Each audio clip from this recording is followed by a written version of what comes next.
Welcome back to the Historian's Tome. If you enjoy deep dives into the stories of ancient peoples and forgotten worlds, don't forget to like this video and subscribe to the channel so you never miss our journey through history. Tonight, we invite you to settle in, relax, and fall asleep to the sweeping saga of the Saxons. The Saxons began as one of many Germanic tribes along the windswept coasts of northern Europe.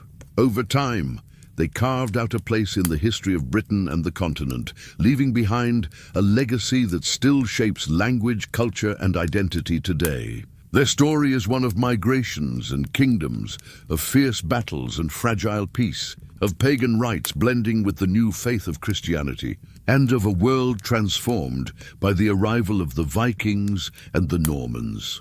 In this documentary, we will trace the Saxons from their earliest origins to the dramatic end of their age in 1066. So, close your eyes, let your mind wander to the past, and join us as we begin with their roots among the shores of the North Sea.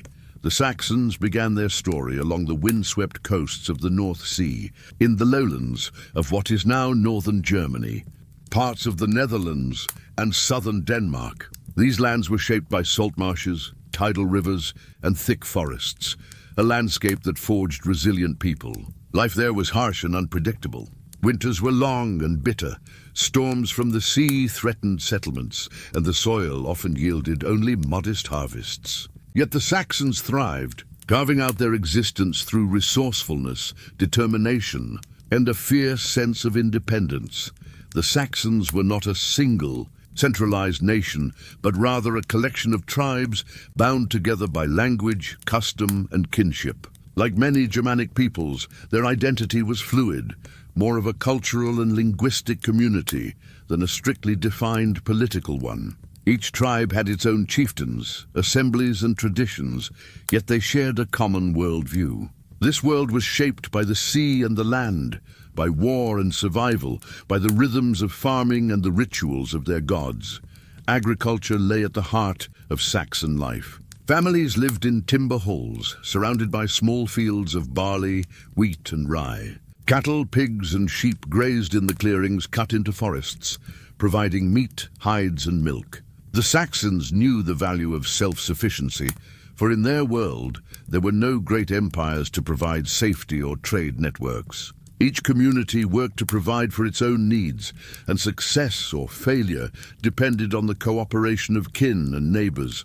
Alongside farming, the Saxons were skilled seafarers. Living by the North Sea meant living with the sea's challenges and opportunities. They crafted sturdy wooden boats, powered by both oar and sail, which could navigate rivers as well as the open coast. These vessels enabled them to fish, trade, and raid. Seafaring was not merely practical, but also part of their cultural identity, linking them with distant peoples and giving them a reputation for mobility and daring. The Saxon name itself became synonymous with piracy and raiding in the eyes of outsiders, even before their great migrations to Britain. Warfare played an equally central role in Saxon society. Every free man was expected to bear arms, usually a spear, shield, or the distinctive short sword known as a seax, from which the Saxons likely derived their name. Honor in battle was deeply prized, and loyalty to a leader was rewarded with gifts, feasts, and prestige. Warfare among the Saxons was not only about survival, but also about status. A successful raid or defense brought wealth and glory, while cowardice brought shame. This martial spirit was intertwined with their spirituality. The Saxons, like other Germanic peoples, worshipped a pantheon of gods connected to war, fate, and nature. Woden, the wise and powerful figure often associated with wisdom and battle, held pride of place. Thunor, the thunder god, protected warriors and farmers alike. Rituals were held in sacred groves or near natural landmarks, with sacrifices offered to ensure victory in war or prosperity in the harvest. Their religion was not based on written scriptures, but on oral traditions, myths, and rituals passed down through generations. Despite their independence, the Saxons did not live in isolation. To their north were the Danes, to their west the Frisians, and to their east the Angles. These neighbours were bound to the Saxons through shifting alliances, rivalries, and exchanges of culture. Among these groups, kinship ties were strong. The Angles and Jutes, who would later join the Saxons in migrating to Britain, shared many similarities in language and custom. The Saxons were part of a larger cultural world of Germanic peoples, who looked outward across the sea as much as inward to their forests and fields. It was the Romans who first gave the Saxons wider notoriety. As the Roman Empire extended its reach into Western Europe, it encountered Germanic tribes along the frontier. The Saxons, living beyond the Rhine and Elbe rivers, were never fully conquered, but they were not unknown to Roman eyes. By the 3rd and 4th centuries, Roman records speak of Saxon raiders attacking the coasts of Gaul and Britain. These raids became so frequent that the Romans built a series of forts along the southern and eastern shores of Britain, known as the Saxon Shore. The very name reflected the growing threat posed by these sea-borne warriors. Roman authors often painted the Saxons in grim colours. They described them as fierce pirates, ruthless in battle, and skilled in striking quickly before vanishing back into the sea. Whether these accounts were exaggerated or not, they left a lasting impression. The Saxons became a symbol of the dangerous forces pressing against Rome's fragile borders, even as the empire struggled to maintain control over its provinces. The Saxons grew bolder, testing the limits of Roman power. By the late Roman period, the Saxons had developed a reputation that would shape their destiny. They were known as hardy farmers, daring seafarers, fearsome warriors, and staunchly independent tribesmen who resisted domination. Their roots along the North Sea coast gave them both hardship and opportunity, forging a people ready to expand beyond their homelands. In the centuries to come, they would leave their mark not only on continental Europe, but also on the island of Britain, where their name would become forever intertwined with the history of England. As the Roman Empire weakened during the 4th and 5th centuries, the island of Britain found itself increasingly exposed to outside threats. For centuries, Roman legions had guarded the coasts, patrolled the roads, and kept order in the towns and countryside. Yet by the early 400s, Rome itself was under siege, facing invasions from Visigoths, Vandals, and Huns. The empire no longer had the strength to maintain distant provinces, and Britain was one of the first to be abandoned. Roman soldiers were recalled to defend the heartlands, and with their departure, a power vacuum opened across the island. This collapse created an opportunity for the Saxons. Long familiar with raiding Britain's shores, they now found less resistance than ever before. The once mighty system of defense, designed to protect Roman Britain from sea-borne attacks, began to fail. Along the southeastern coast stood a line of forts, built during the 3rd century and known collectively as the Saxon Shore. These forts, with their thick stone walls and watchtowers, stretched from modern Kent around to East Anglia. They had been manned by Roman soldiers to deter piracy and invasion, but by the early 5th century, many were empty shells. The very name of these fortifications, recorded in Roman documents, reflected how deeply the Saxons had become associated with the menace of coastal raiding. With Roman authority crumbling, the Saxons pressed their advantage. At first, their presence was sporadic. Small groups crossed the North Sea in longboats, striking quickly at towns, farms, and villages before retreating with plunder. Over time, however, these raids grew bolder, and the Saxons began to settle on British soil. Legends preserved in later chronicles tell of how Saxon war leaders were invited into Britain as mercenaries. One of the most famous stories describes Hengist and Horsa, two brothers said to have led Saxon warriors into Kent at the request of a British ruler who sought aid against rival tribes. According to this tradition, the newcomers soon turned against their hosts, seizing land for themselves and opening the way for further migration. Historians debate the accuracy of such tales, but they capture an important truth. The line between mercenary and invader was thin. Once the Saxons gained a foothold, more families and warriors followed. What began as raiding soon became settlement. Entire communities crossed the sea, bringing with them their language, customs, and beliefs. They built timber halls, cleared fields, and began to shape the countryside into something new. The transformation from raider to settler was gradual and uneven. Some regions saw peaceful assimilation, where Saxons and local Britons lived side by side, trading and intermarrying. In other areas, the arrival of the Saxons sparked conflict. Archaeological evidence reveals signs of burned villages and fortified hilltops, reminders of violent struggles as communities fought over land and resources. The Britons, who had once relied on Roman legions for defense, were forced to organize their own resistance. In time, the Saxons pushed deeper inland, especially in the fertile lowlands of the southeast. Villages grew into larger territories, ruled by chieftains, who claimed authority over both their own people and the conquered Britons. The newcomers brought with them their own laws and traditions, gradually replacing the Roman institutions that had once ordered life in Britain. Latin inscriptions and mosaics gave way to timber structures and burial mounds, symbols of the cultural shift underway. Yet the relationship between Saxons and Britons was not simply one of conquest. There were periods of uneasy coexistence. Trade continued in many places, and the exchange of skills and traditions was inevitable. Some Britons adopted Saxon styles of dress or weaponry, while Saxons absorbed agricultural techniques and local knowledge from the island's native inhabitants. Over generations, lines blurred and identities shifted, creating a patchwork of mixed communities. Still, the memory of conflict endured. Later British writers described the Saxon arrival as a disaster, a flood of invaders that swept away the old order.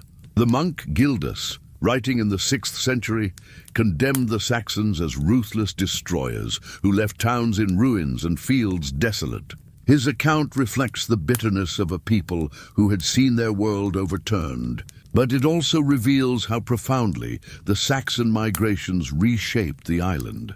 By the end of the 5th century, the Saxons were no longer outsiders, striking from across the sea. They were settlers, farmers, and rulers, firmly established in southern and eastern Britain.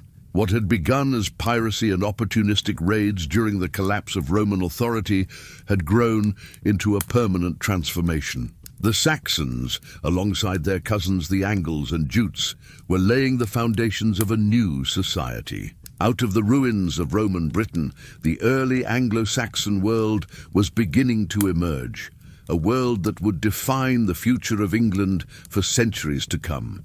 By the 6th century, the Saxons and their fellow settlers, the Angles and Jutes, had established firm control over large portions of southern and eastern Britain. What had begun as scattered villages and tribal holdings developed into organized territories, ruled by kings and defended by warriors loyal to their lords. Over time, these territories coalesced into a group of kingdoms often referred to as the Heptarchy, a term later historians used to describe the 7 principal powers of early Anglo-Saxon England. These kingdoms included Kent in the southeast, Sussex along the southern coast, Wessex in the west, East Anglia in the east, and Northumbria in the north. Mercia rose in the central Midlands, often acting as a bridge or a rival between the others. Though not always limited to exactly 7, these realms dominated the political landscape of the early medieval island. Each was ruled by a king, whose authority rested on military strength, land ownership, and the loyalty of warrior companions. Rivalry and shifting alliances were constant, and power passed back and forth as kings sought to expand their influence. Life in these kingdoms was grounded in the rhythms of farming and kinship.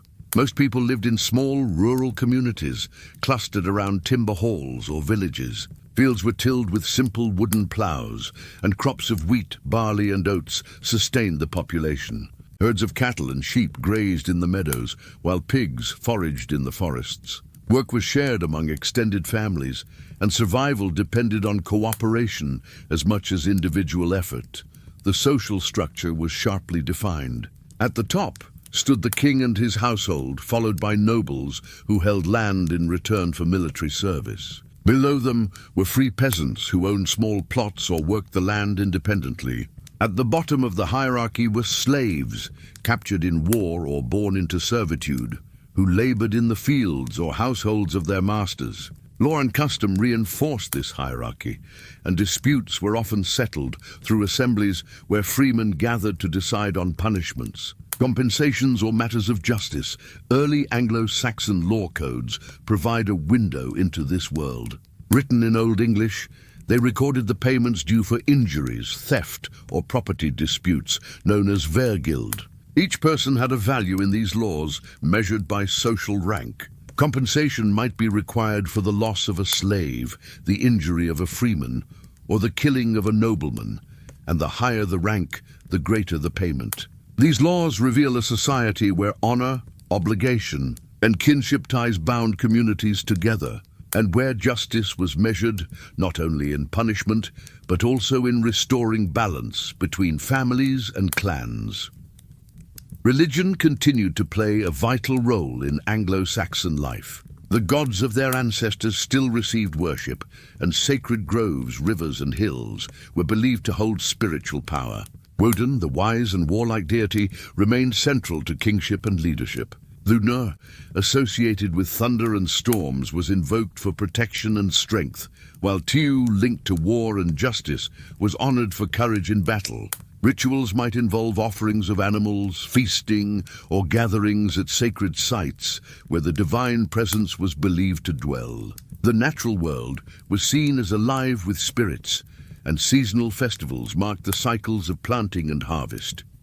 Yet change was on the horizon. In 597, a mission sent from Rome arrived in Kent under the leadership of Augustine, later known as Saint Augustine of Canterbury. He was sent by Pope Gregory the Great to bring the Anglo-Saxons into the Christian faith. King Ethelbert of Kent, whose queen was already a Christian Frankish princess, allowed Augustine to establish a church at Canterbury. From this foothold, the Roman mission spread Christianity across the south of England. At the same time, missionaries from the Celtic Church, based in Ireland and northern Britain, travelled into Anglo-Saxon lands. From the monastery of Iona and later from Lindisfarne, monks brought a form of Christianity shaped by Irish traditions and practices. Their work was especially influential in the north, where the kingdom of Northumbria embraced the new faith. This created a unique situation in which two streams of Christianity, one Roman and one Celtic, competed and mingled for influence. Over time, the Anglo-Saxons began to weave Christian ideas into their existing beliefs. Pagan festivals were adapted into Christian holy days, sacred groves were replaced by churches, and old symbols were reinterpreted in light of the new faith. Conversion did not happen overnight, nor was it uniform. In some places, kings accepted baptism for political reasons, while their people clung to older traditions. In others, Christianity gradually took hold through the efforts of local priests and monks who lived among the communities. The blending of pagan and Christian traditions created a culture both distinct and flexible. Old stories were retold in Christian contexts, and the oral poetry of the Anglo-Saxons often reflected a tension between the heroic warrior ethos and the moral teachings of the new religion. By the 7th century, Christianity was firmly established across most of the Anglo-Saxon kingdoms, though traces of the older faith remained in rituals, customs, and folklore. The rise of these kingdoms, their laws, their spiritual beliefs, and their eventual embrace of Christianity marked the transformation of the Saxons from scattered settlers into a network of organized states. This was the beginning of a political and cultural order that would shape England's future, laying the groundwork for a shared identity that endured long after the heptarchy had passed into history. While the Saxons who settled in Britain were building their kingdoms and slowly embracing Christianity, their kin on the European mainland followed a different path. These continental Saxons occupied a vast stretch of land along the Elbe, Weser, and Rhine rivers in what is today northern Germany. They were a confederation of tribes rather than a centralized state bound by kinship, custom, and shared traditions. For centuries, they lived as independent farmers and warriors, fiercely protective of their autonomy and deeply devoted to their ancestral gods. To their west rose the Frankish kingdom, which by the 8th century had become one of the most powerful realms in Europe. The Franks sought to expand eastward, bringing their neighbors under their control, both politically and spiritually. This brought them into direct conflict with the Saxons. For the Saxons, the Frankish advance threatened not only their independence, but also their entire way of life, which rested on local authority, warrior loyalty, and pagan worship. The conflict reached its height under Charlemagne, king of the Franks. Beginning in 772, Charlemagne launched a series of campaigns against the Saxons that lasted more than 3 decades. These wars were not limited to battles for land, but were also fought over faith and identity. Charlemagne aimed to conquer the Saxons militarily and to convert them to Christianity. Churches were built in newly conquered regions, sacred Saxon sites were destroyed, and baptism was enforced as a condition of peace. The Saxons resisted fiercely. Their leader Widukind became the symbol of their defiance. For years, he led guerrilla-style resistance, rallying warriors and striking at Frankish forces before retreating into forests and hills. His ability to keep the Saxon cause alive turned him into a legendary figure. Widukind embodied the determination of the Saxons to preserve their traditions against overwhelming odds. Charlemagne's campaigns were marked by extraordinary brutality. One of the most infamous events occurred in 782 at Verdun, where Charlemagne ordered the execution of thousands of captured Saxon warriors after an uprising. Known as the Massacre of Verdun, this act was intended to break Saxon resistance once and for all. While it shocked contemporaries and left a deep scar in memory, it failed to completely end opposition. Rebellions flared again and again throughout the 780s and 790s. Gradually, however, the weight of Frankish power wore down Saxon resistance. Widukind himself eventually submitted, accepting baptism as part of a peace settlement. With the submission of their leader, many Saxons followed, and the process of integration into the Frankish realm accelerated. Churches and monasteries spread across Saxon lands, introducing not only new religious practices, but also literacy, law, and connections to the wider Christian world. Under Frankish domination, the Saxons underwent profound cultural shifts. Their traditional assemblies and tribal structures gave way to the feudal order of the Carolingian Empire. The old gods of Woden, Thuna, and Tiw lost ground to the Christian faith, though traces of the older beliefs lingered in folklore and local customs. Monastic centers became places of learning, where Latin texts were copied and preserved, and where Saxon youths were trained for service in the church and royal administration. Despite these changes, Saxon identity did not vanish. Many of their customs adapted to the new order rather than being destroyed outright. Local dialects remained strong, shaping the development of the Old Saxon language. Oral traditions continued, some eventually written down under Christian influence. Even their warrior ethos endured, redirected into service for the Carolingian army. Saxon soldiers fought in Charlemagne's campaigns not only in their homeland, but also in Italy and against other Germanic peoples. The legacy of leaders like Widukind continued to inspire Saxon pride long after his submission. In later centuries, he was remembered as both a rebel and a defender of his people's freedom. For the Saxons, his resistance became part of their historical memory, a symbol that their spirit had not been entirely broken despite the harsh measures of Charlemagne. By the early 9th century, the Saxons were firmly integrated into the Carolingian Empire. Their lands became Christianized. Their warriors served in imperial armies, and their leaders participated in the politics of the empire. Yet beneath this new layer of identity, elements of their older traditions survived. The fusion of Frankish structures with Saxon heritage created a distinct culture. that would play an important role in shaping medieval Germany. The story of the continental Saxons is one of both tragedy and resilience. They suffered conquest, forced conversion, and terrible loss, yet they also adapted and preserved parts of their identity within the framework of a new empire. Their experience stands in contrast to their Anglo-Saxon cousins in Britain, who forged kingdoms through migration and settlement. On the continent, the Saxons' fate was bound to resistance, defeat, and eventual integration. But their name and legacy endured, woven into the history of Europe itself.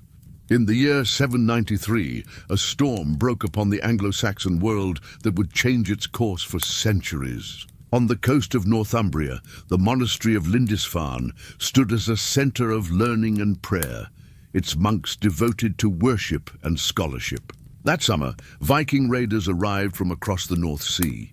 They stormed the Holy Island, looted its treasures, slaughtered or enslaved its inhabitants, and left behind devastation.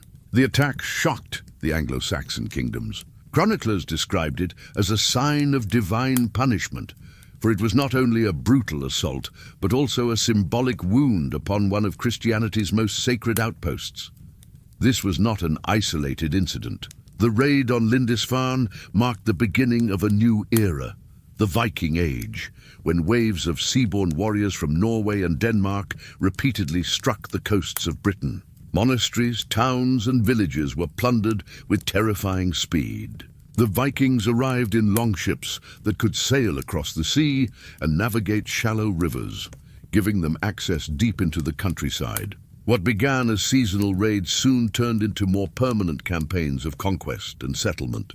By the mid-9th century, Viking armies, often referred to in Anglo-Saxon chronicles as the Great Heathen Army, had launched full-scale invasions. They moved inland, capturing York and establishing strongholds across the north and east. Vast tracts of land fell under their control, an area later known as the Danelaw.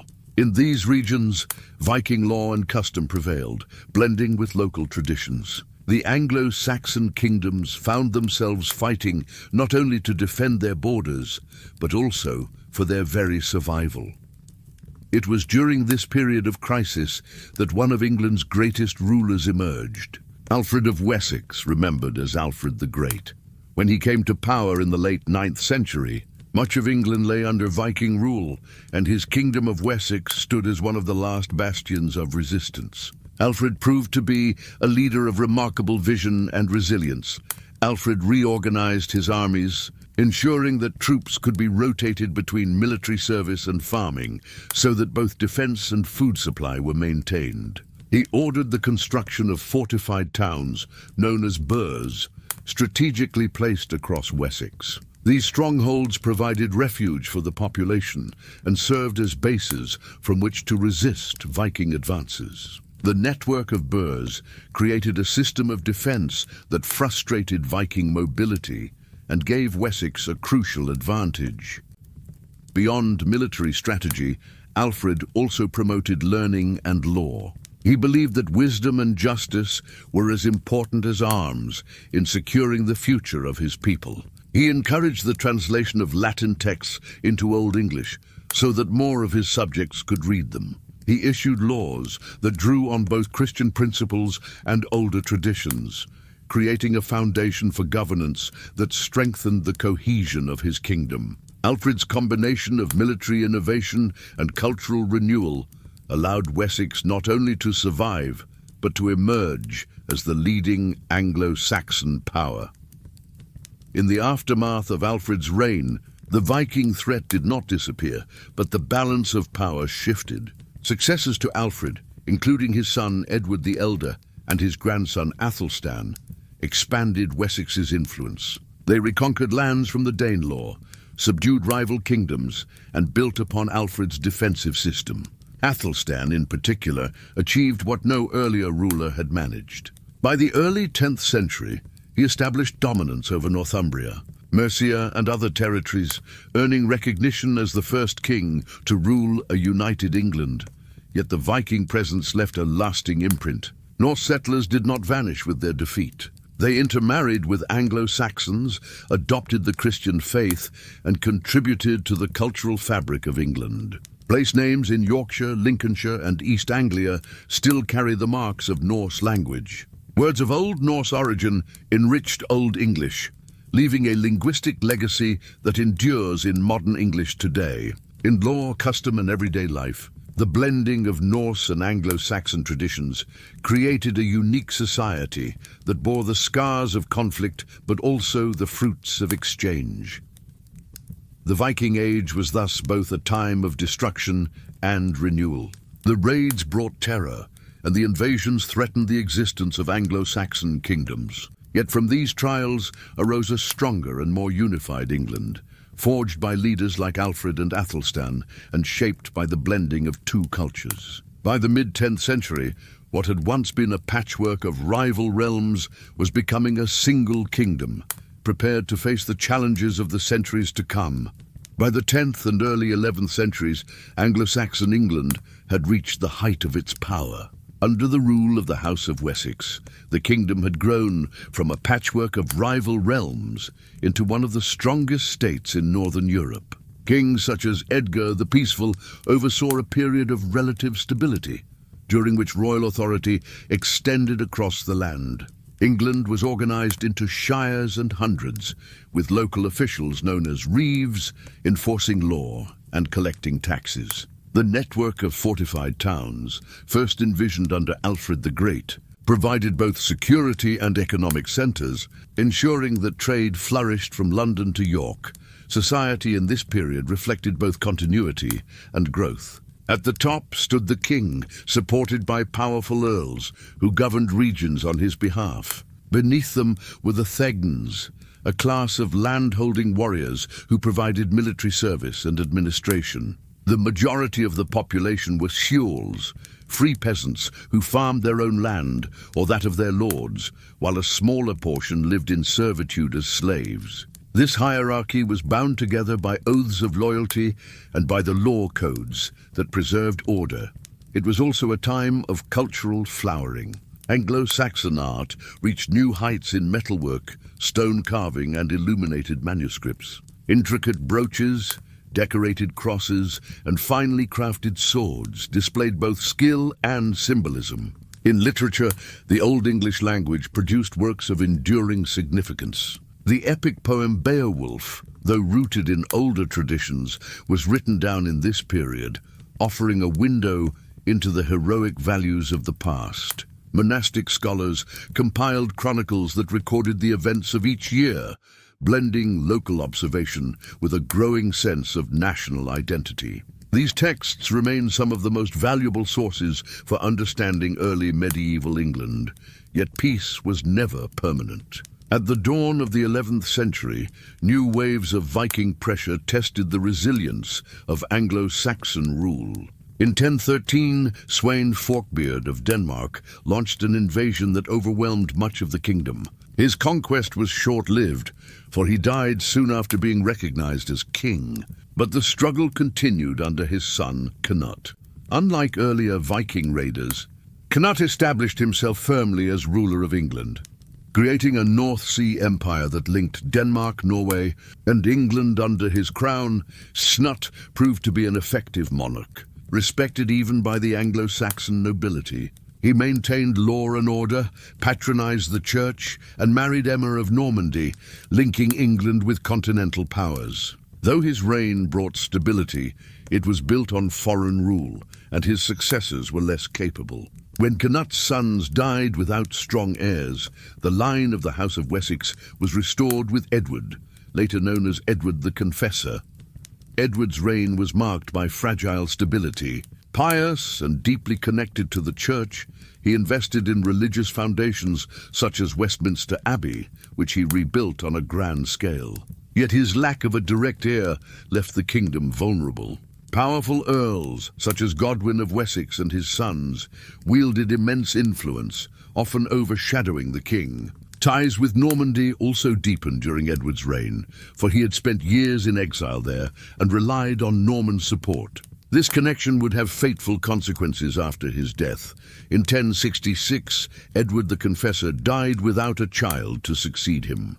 The Witan, the Council of Nobles, chose Harold Godwinson, Earl of Wessex, to take the crown. Harold was a capable leader, but his claim was immediately contested. William, Duke of Normandy, argued that Edward had promised him the throne, while Harald Hardrada of Norway also pressed his claim. England faced invasions on two fronts.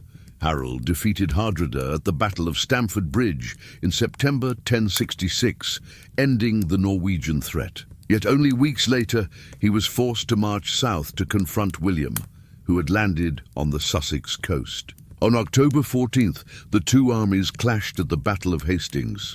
The fight raged for hours, with Harold's shield wall holding firm against Norman cavalry. In the end, however, Harold was killed, and his army collapsed. The victory secured William's path to the English crown. The Norman conquest marked the end of the Anglo-Saxon age. The old nobility was replaced by Norman lords, castles rose across the land, and the language of government shifted toward French and Latin.